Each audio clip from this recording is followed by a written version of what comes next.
introduced me at the company party as the leech maid. Little did she know that I've been the majority shareholder since my late husband's first investment. I'm glad to have you here. Follow my story until the end and comment the city you're watching from so I can see how far my story has reached. I never thought I'd hear those words from my own daughter-in-law's mouth. Not in a million years. Oh, this is Martha, Michael's mother, Sophie said with that artificial laugh of hers. Our little leech. The conversation at the corporate party froze for a second. I stood there, clutching my modest handbag, wearing the navy blue dress I'd saved for special occasions. The executives from the company where my son had worked for 8 years exchanged uncomfortable glances. She's always hanging around our house, Sophie continued, her voice dripping with contempt. Can't seem to manage on her own since Michael's father passed away. I felt my cheeks burn with humiliation. 5 years since Robert died, and this was how they saw me. A burden, a parasite. The worst part wasn't the stranger's pitying looks. It was Michael standing there saying nothing, a weak smile frozen on his face. I should find the ladies' room, I murmured, desperate to escape. As I walked away, Sophie's tinkling laughter followed me. She's always been this sensitive. We practically have to babysit her these days. The bathroom was mercifully empty. I gripped the marble countertop, staring at my reflection. A woman with graying hair and tired eyes. A woman they knew nothing about. If they only knew the truth. If Sophie only knew that the company whose anniversary they were celebrating, Westbrook Technologies, belonged more to me than anyone else in that room. I was the majority shareholder. I owned 51% of the company that paid for Sophie's designer dresses and Michael's luxury car. The company Robert and I had built from nothing, working nights while raising Michael, mortgaging our tiny home for the initial investment. But I had promised Robert. On his deathbed, he had made me swear. Don't tell Michael, he'd whispered, his voice already fading. Let him make his own way. Let him earn his position without living in our shadow. I had kept that promise for 5 years. I'd attended board meetings quietly, through a proxy. I'd watched from a distance as the company grew, as my son climbed the corporate ladder on his own merit. I'd lived simply in my small home, never touching the millions that were rightfully mine. And I had welcomed Sophie into our family, despite her obvious disdain for my modest lifestyle. I splashed cold water on my face and straightened my shoulders. When I returned to the party, Sophie was holding court with the executive team, Michael at her side. Her red dress probably cost more than I spent on clothes in a year. But I didn't care about material things. Never had. There she is, Sophie called out, as if we were the best of friends. Martha, come tell everyone about your bridge club. So, adorable how you keep busy. I smiled politely. It keeps my mind sharp. What Sophie didn't know was that my bridge club was actually a monthly meeting with my financial advisor, reviewing the performance of Westbrook Technologies and my other investments. Later that evening, as we were leaving, I overheard Sophie whispering to Michael, "We need to talk about your mother. She can't keep coming to these events. She's embarrassing, Michael. People are going to think you come from, you know." "She's my mother, Sophie," Michael said, but his voice lacked conviction. "And she's holding you back." Jenkins was watching when she spilled her drink. "You're up for that promotion, Michael. We can't afford these mistakes." My heart broke a little as my son sighed. "I'll talk to her. Maybe it's time to consider that retirement community we looked at." They didn't see me standing there, didn't notice me slipping away to call a taxi instead of riding with them. On the drive home, watching the city lights blur through my tears, I made a decision. For 5 years, I had honored Robert's wishes. I had stayed in the shadows, letting our son find his way. But Robert never could have imagined Sophie. Never. Could have foreseen how she would poison Michael against me, how she would make him ashamed of his own roots. Tomorrow, I would call James Patterson, the family attorney who managed my shares. It was time to rethink my approach, not out of vengeance, but out of love, for my son, for Robert's legacy, and for my own dignity.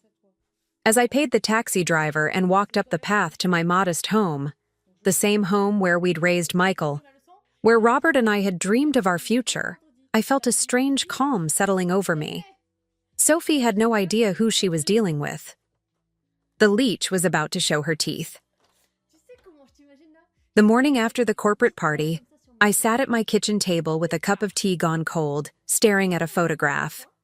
Robert and I on the day we opened the first Westbrook Technologies office, a converted storage room with 2 desks and a dream. I was 26, Robert 30, both of us exhausted but beaming with pride. We did it, he had whispered in my ear that day. This is just the beginning, Martha.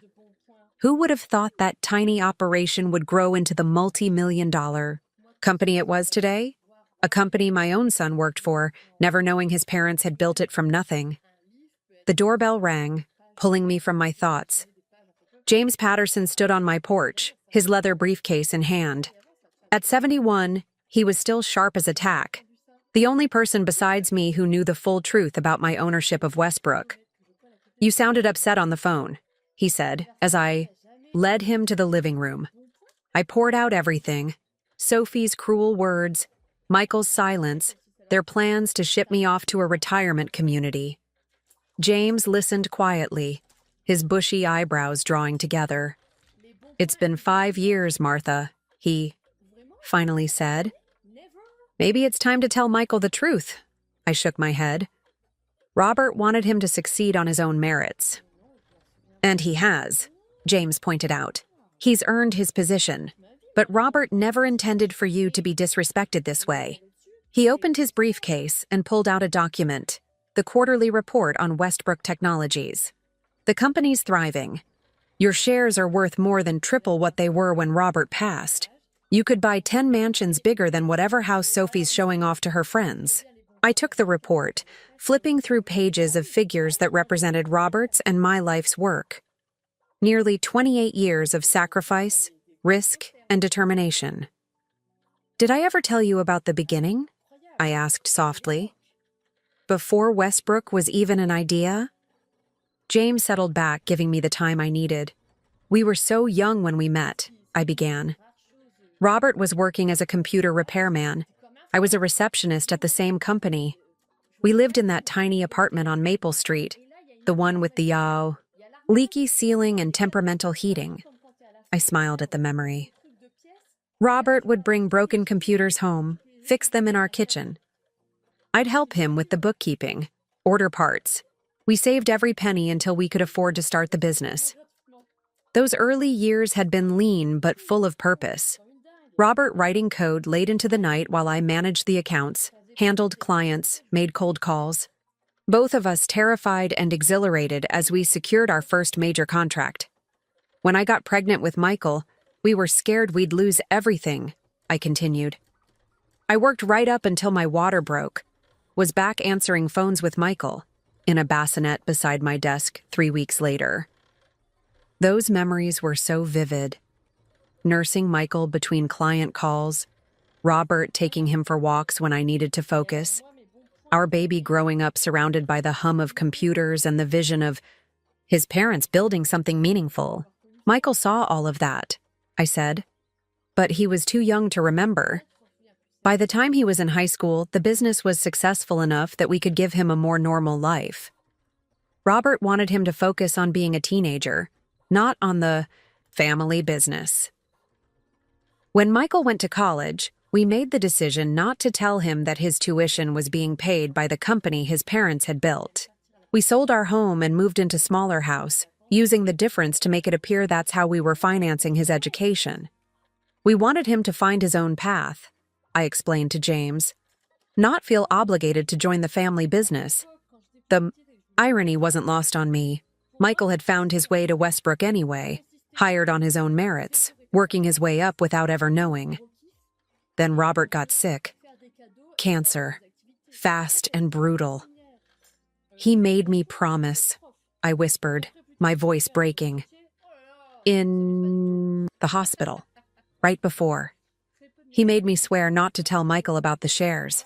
Said our son needed to stand on his own feet, that the company would be his legacy, but Michael's success needed to be his own. James reached over and patted my hand. Robert was a good man, Martha. But he couldn't have foreseen this situation with Sophie. After Robert's death, I'd transferred most of his shares into my name, maintaining our controlling interest in the company.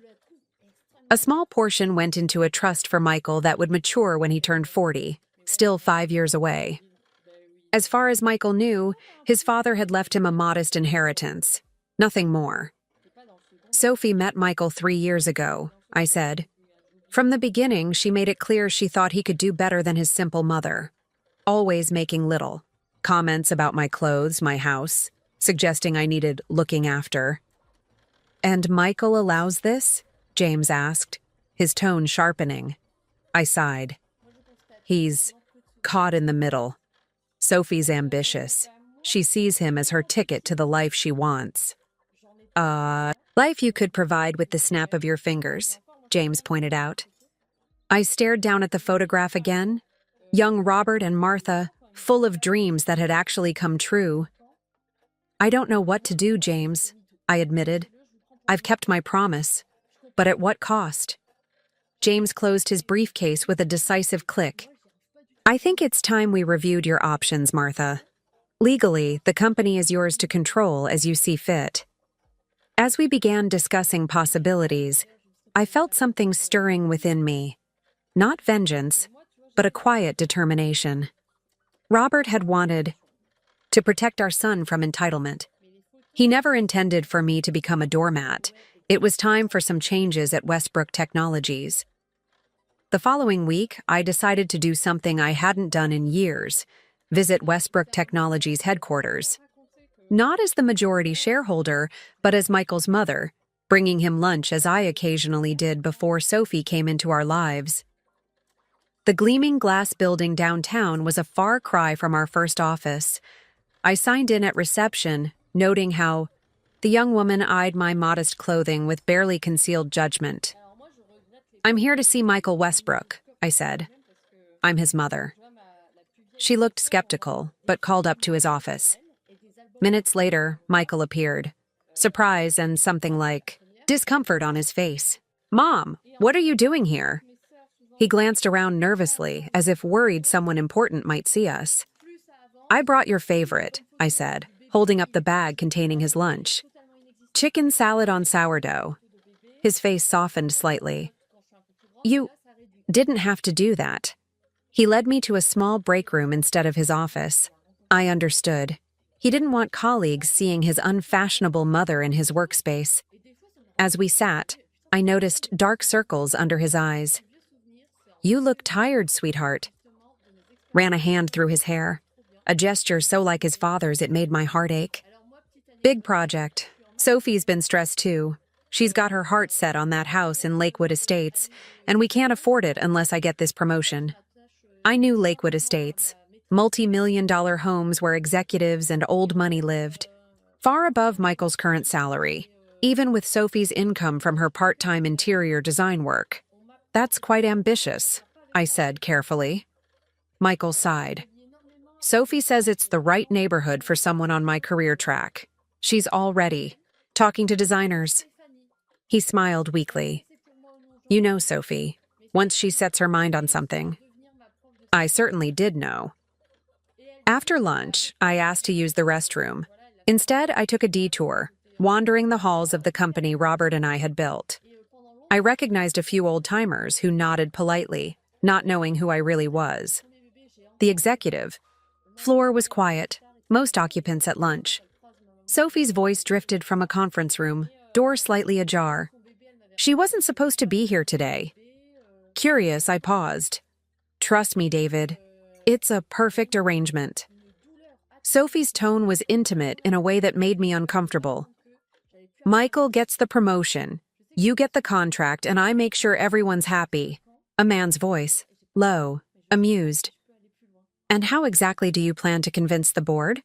They're notoriously conservative about the Asian expansion." "Michael has a presentation next week. I've helped him prepare it." Once he's VP of operations, he can push through your proposal easily. And what does your husband think about you meeting me like this? Sophie laughed. Michael sees what I want him to see. He's so desperate for approval, it's almost too easy. I leaned against the wall, blood pounding in my ears. Was Sophie having an affair? Or was this some kind of business manipulation? There's still the matter of the unknown shareholder. The man, David said. No one seems to know who controls those shares since old man Westbrook died. Michael says his father left everything to some trust. The shares will come to him eventually. Until then, we work with what we have. Speaking of which, there was silence, then sounds that confirmed my worst suspicions. I hurried away, feeling sick. Back home, I called James immediately. He arrived within the hour, bringing along Sarah Miller, the former CFO of Westbrook, who had retired last year but still served as my proxy on the board.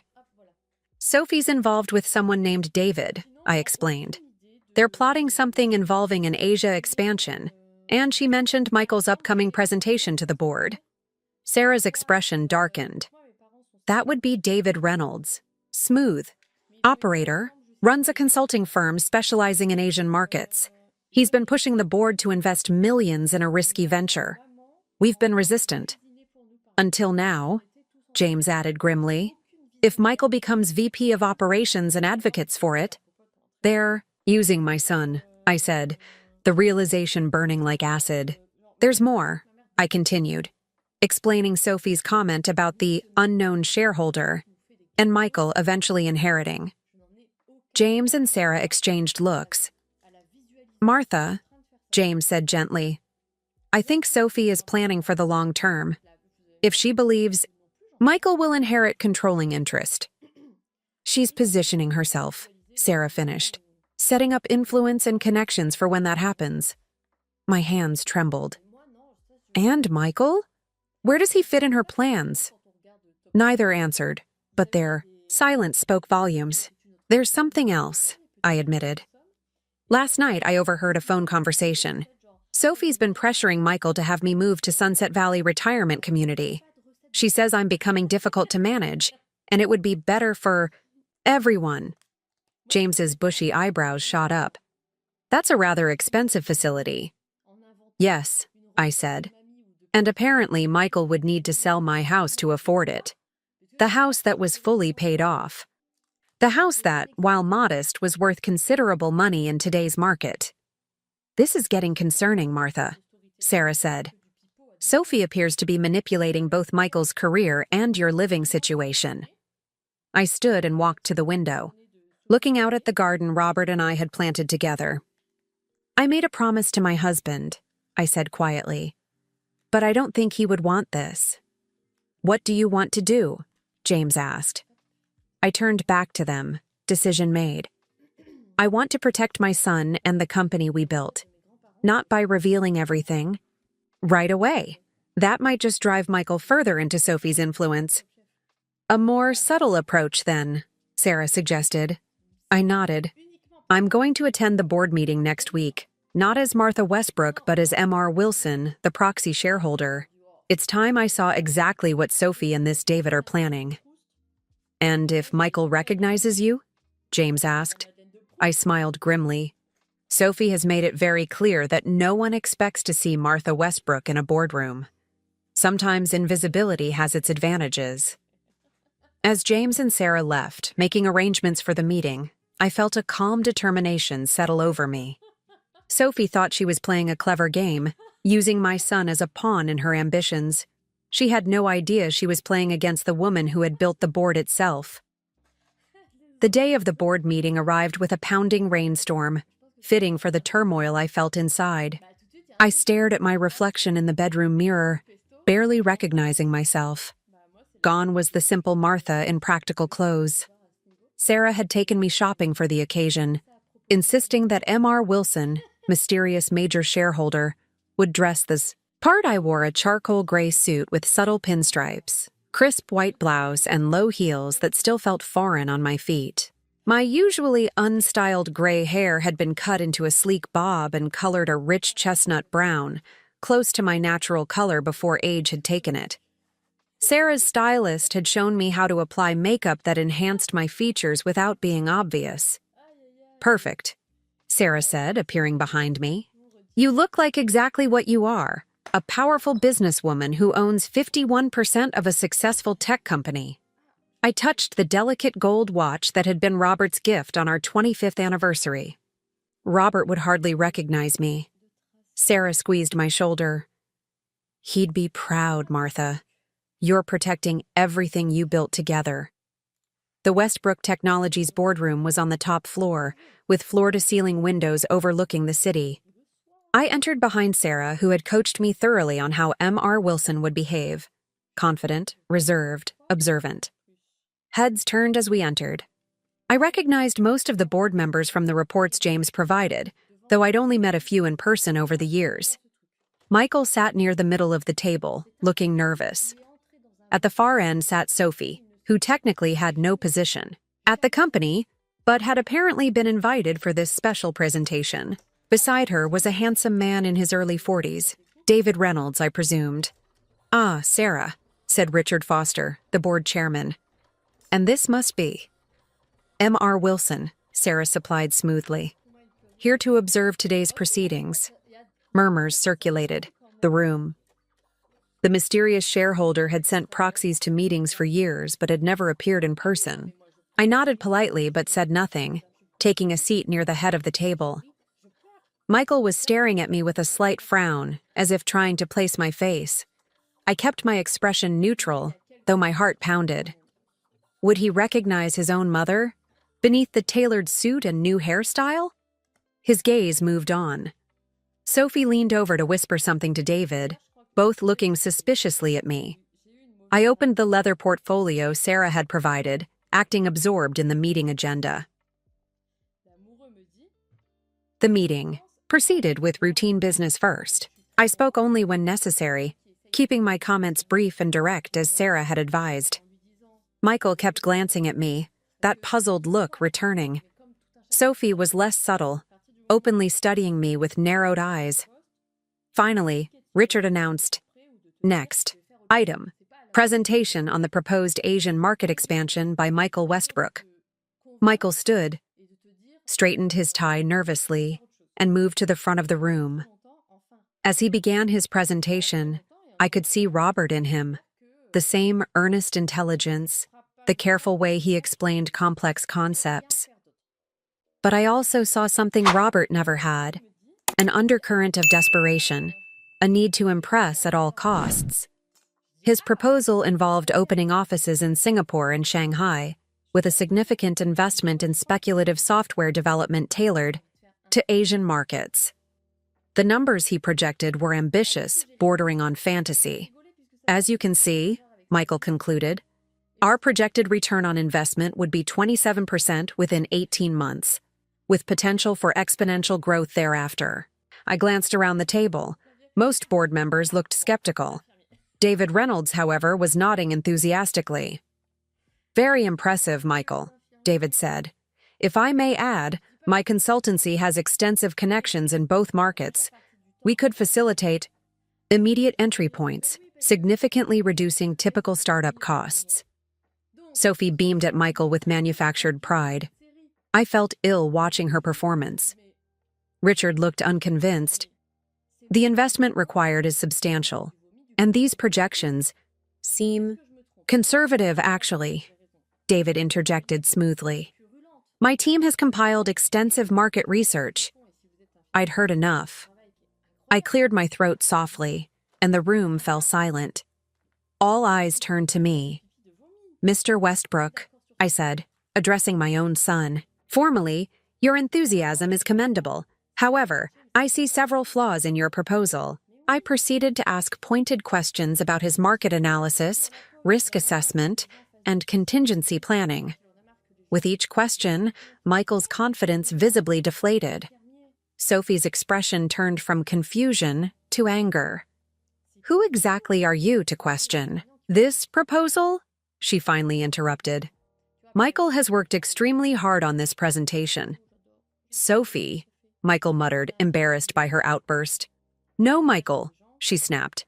Some mysterious shareholder who never bothers to show up suddenly appears and starts undermining you? That's not right. I met her gaze steadily. Mrs. Westbrook, I'm simply doing due diligence as a major investor in this company. Your husband's proposal risks millions of dollars on projections that appear to have been influenced by outside interests. I glanced meaningfully at David. David shifted uncomfortably. Richard and other board members were watching the exchange with growing interest. I move that we table this proposal pending further review, I said calmly. And I suggest we investigate Mr. Reynolds' relationship with Westbrook Technologies more thoroughly before proceeding with any partnership. The vote was quick and decisive. Michael's proposal was tabled. As the meeting adjourned, Sophie stormed out, David following close behind. Michael lingered, looking defeated. I approached him, conflicted. Part of me wanted to comfort him as his mother. Instead, I spoke as M.R. Wilson. Mr. Westbrook, your basic concept has merit. The execution needs work. I'd be willing to discuss improvements if you're interested. He looked up, surprised. Thank you, Ms. Wilson. I'd appreciate that. As I turned to leave, he added, Have we met before? You seem familiar. My heart skipped. Perhaps in passing. I knew your father.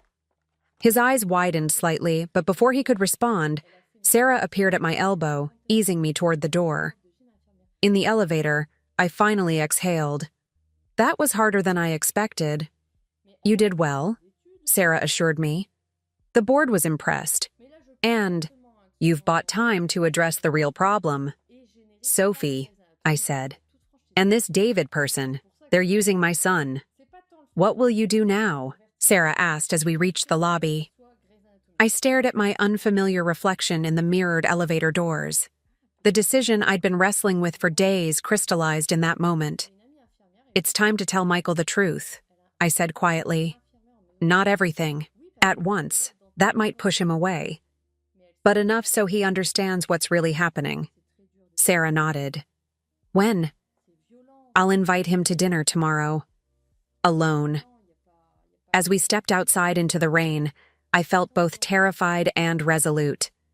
5 years of honoring Robert's wishes, of staying silent while Sophie gradually isolated my son from me. Tomorrow would change everything. What I didn't know then was that Sophie had already set a different plan in motion, one that would force my hand sooner than I expected.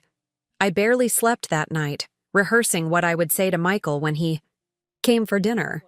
By morning, dark clouds had gathered both outside my window and inside my mind. I was making coffee when my phone rang. James. Martha, we have a situation, he said without preamble.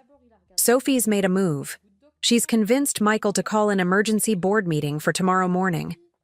My hand froze on the coffee pot. What? On what grounds? They're proposing a restructuring of the executive team. If it passes, several board members loyal to you would be removed. His voice tightened. And there's more.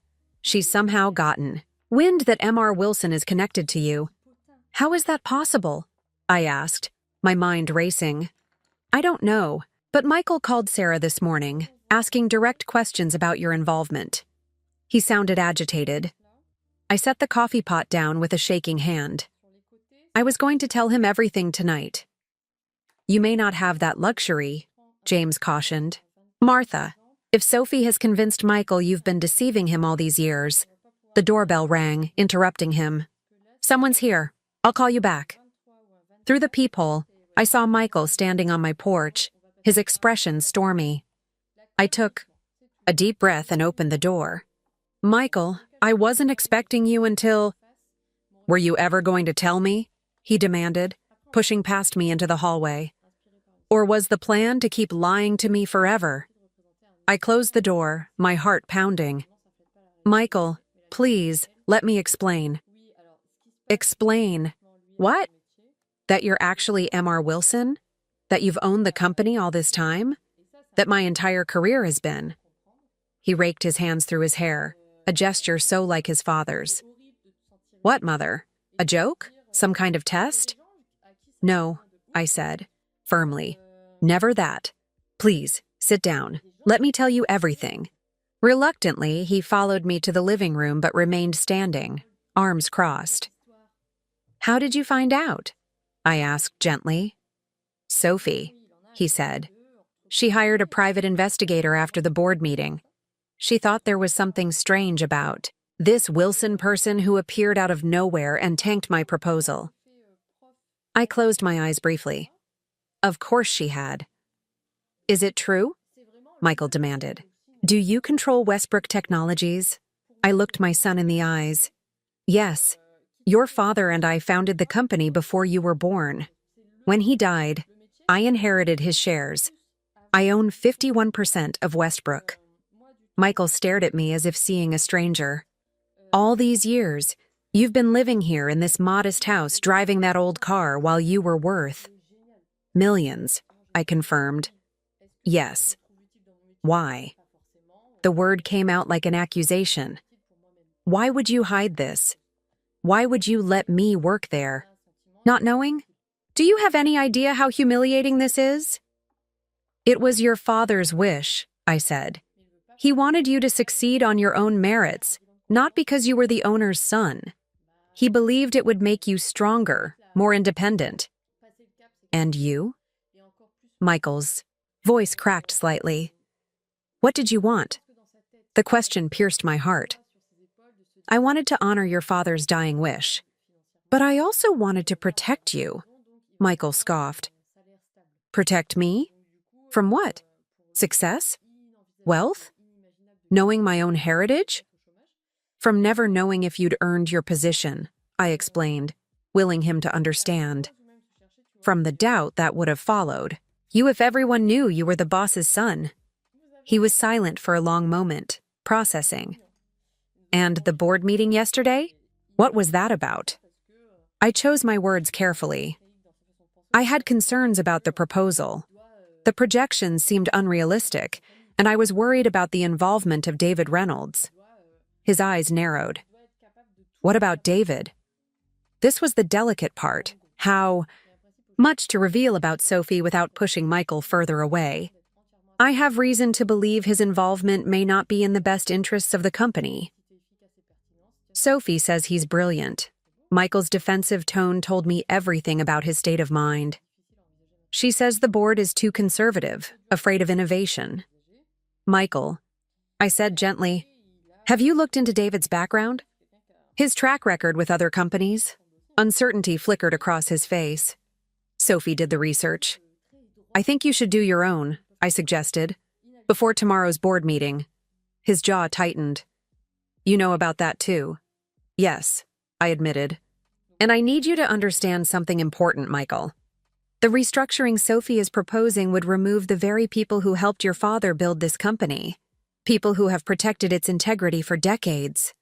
Sophie says they're blocking progress, he countered, but with less conviction.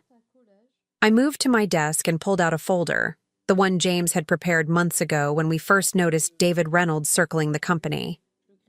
This contains information about Reynolds' previous ventures. 3 companies that invested in his Asian expansion plans. All 3 suffered significant losses. One filed for bankruptcy. Michael hesitated, then took the folder. Why should I believe anything you say now?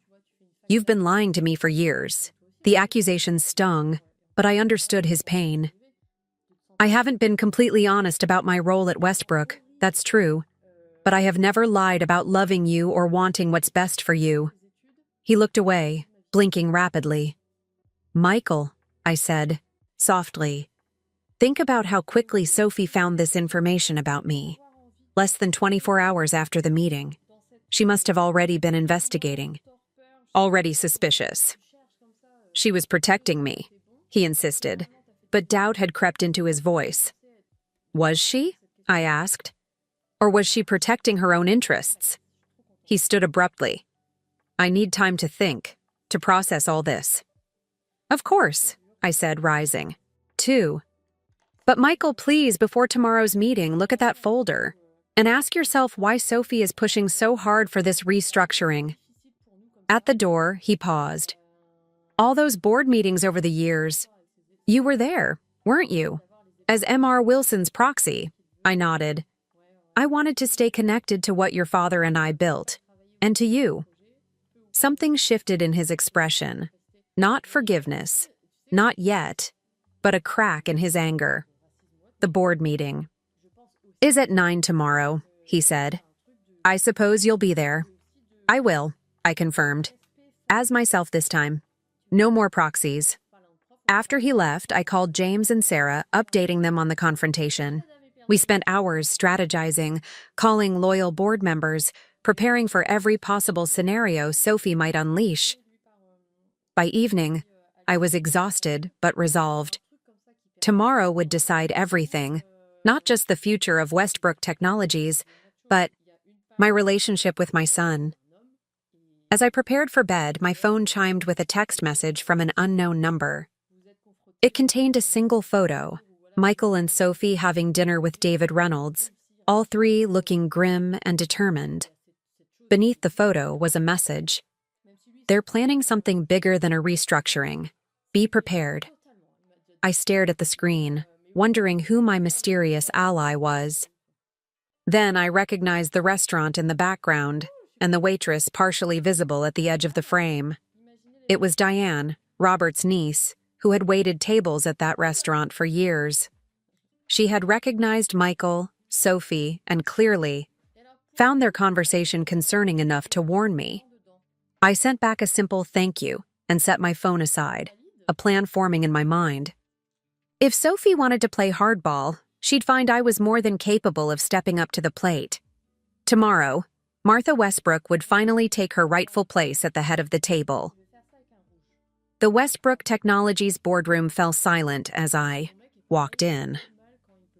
No disguise today, just Martha Westbrook in a simple but elegant navy suit, my silver hair neatly styled, Robert's watch on my wrist.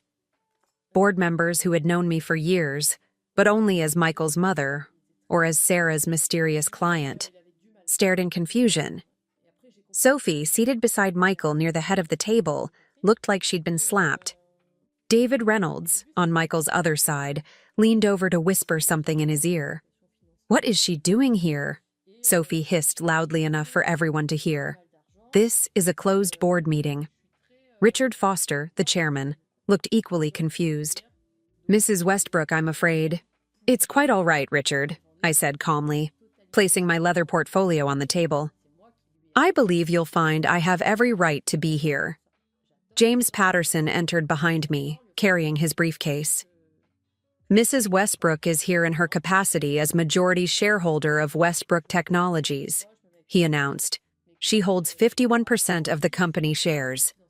A collective gasp rippled through the room. All eyes turned to Michael, who sat rigid, his expression unreadable. This is ridiculous, Sophie sputtered. Michael's father owned the company. The shares are in a trust until Michael turns 40, I finished for her.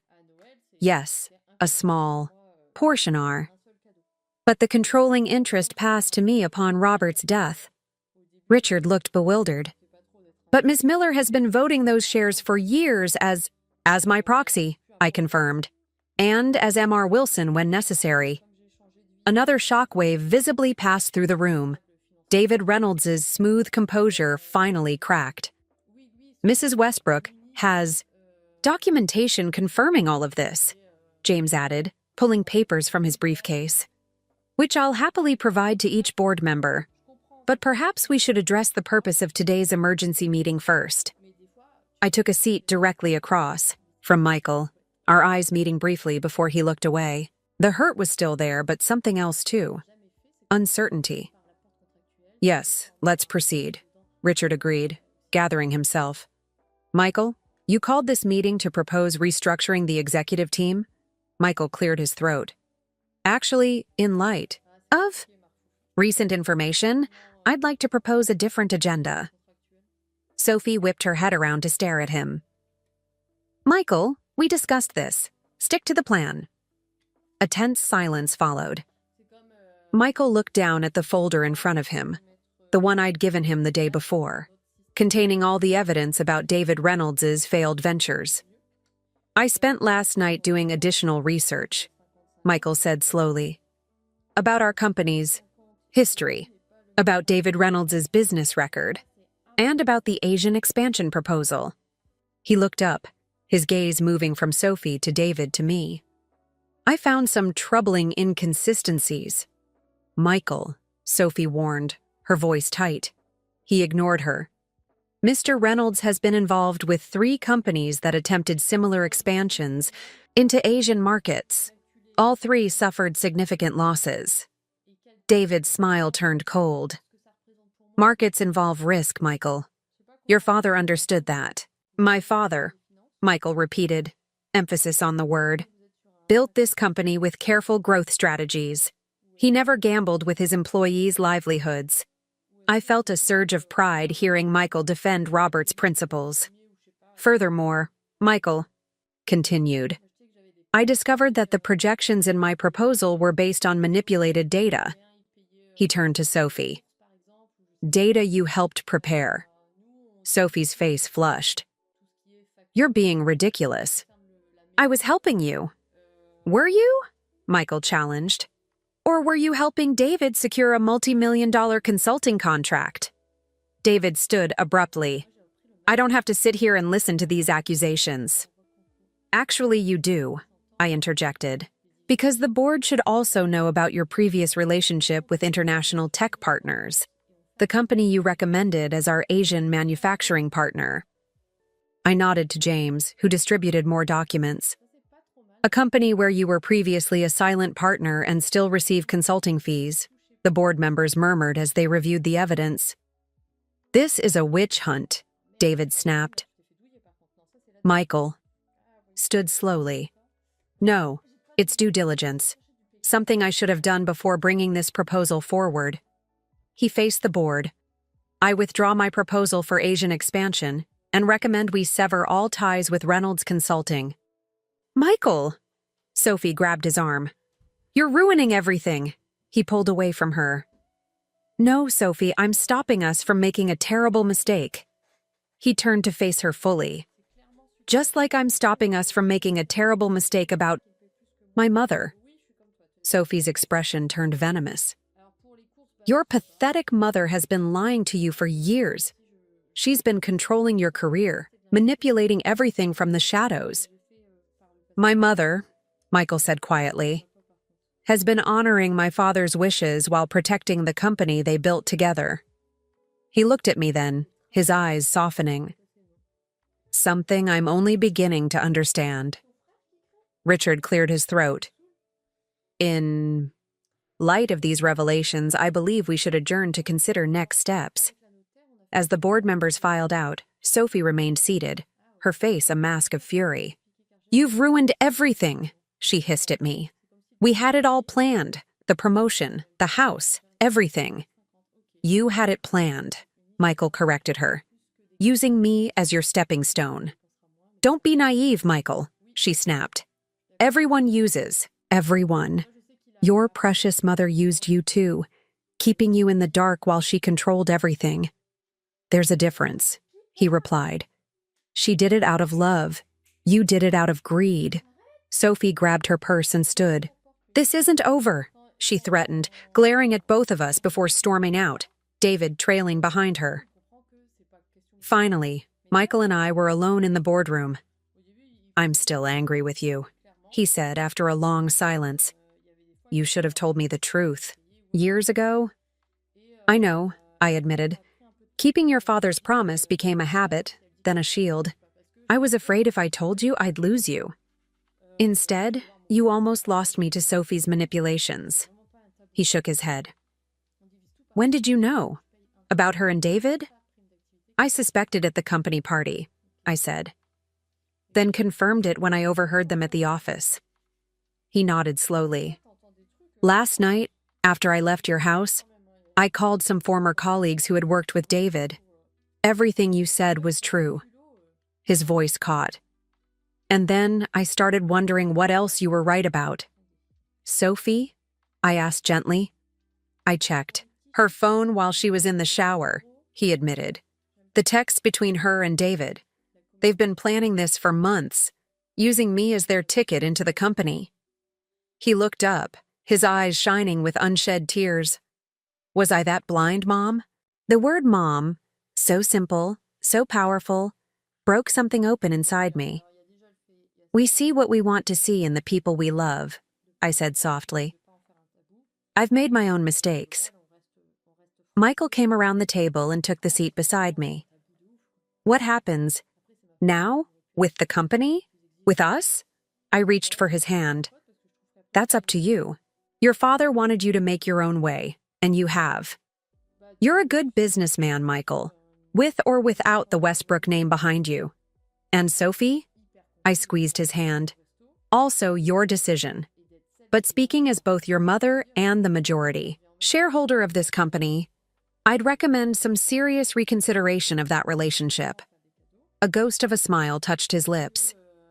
Already ahead of you. I packed a bag this morning.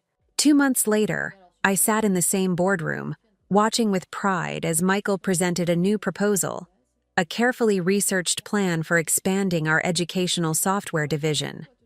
Sophie was gone from his life, though the divorce proceedings were just beginning. David Reynolds had disappeared, moving on to other potential marks. Michael had moved into the guest house on my property temporarily, he said, though we both knew he was healing from more than just a failed marriage.